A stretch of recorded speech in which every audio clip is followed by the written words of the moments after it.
So really it's not about just shrinking budgets, it's really about shifting priorities.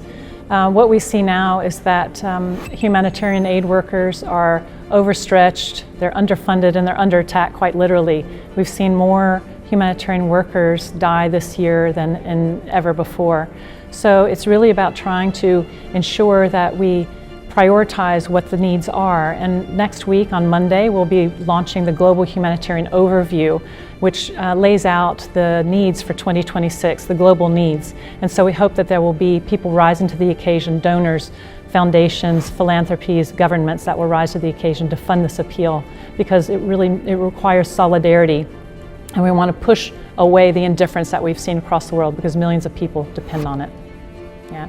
So it's about working with partners. It's about getting the philanthropies, the private sector, the governments, but it's really about doing things differently. It's about finding the efficiencies, it's increasing efficiency, it's decreasing bureaucracy, it's ensuring that the people that are being supported in the country offices themselves, in the field, those affected by emergencies, are having the power. We shift the power and the resources directly there. It's also about having access to these different assistance mechanisms. It's about negotiating access to the people that need it most.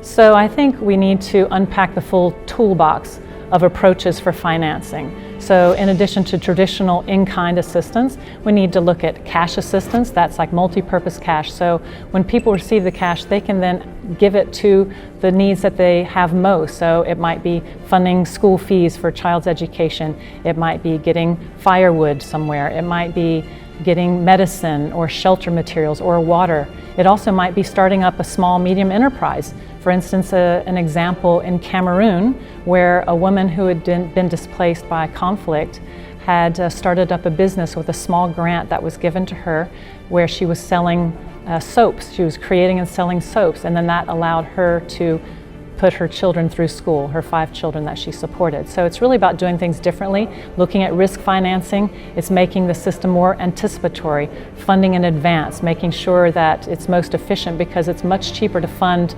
the needs of people that have been affected by flooding if you do it before the rivers rise too high. So it's about looking at the predictability, monitoring, using AI to monitor flooding and droughts, et cetera, to make sure that we're providing that assistance before it's needed most.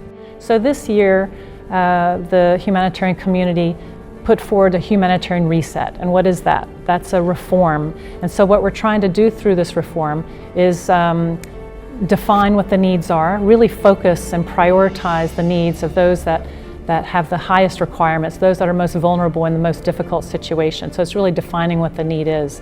It's delivering the life-saving assistance in different ways, like I mentioned, using multi-purpose cash.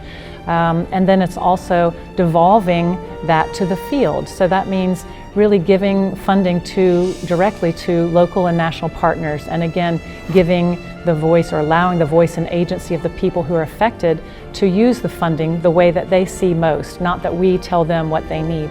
And then lastly, we want to defend international humanitarian workers, and we want to defend the international humanitarian law and rights to make sure that they're protected as well while they're trying to serve others.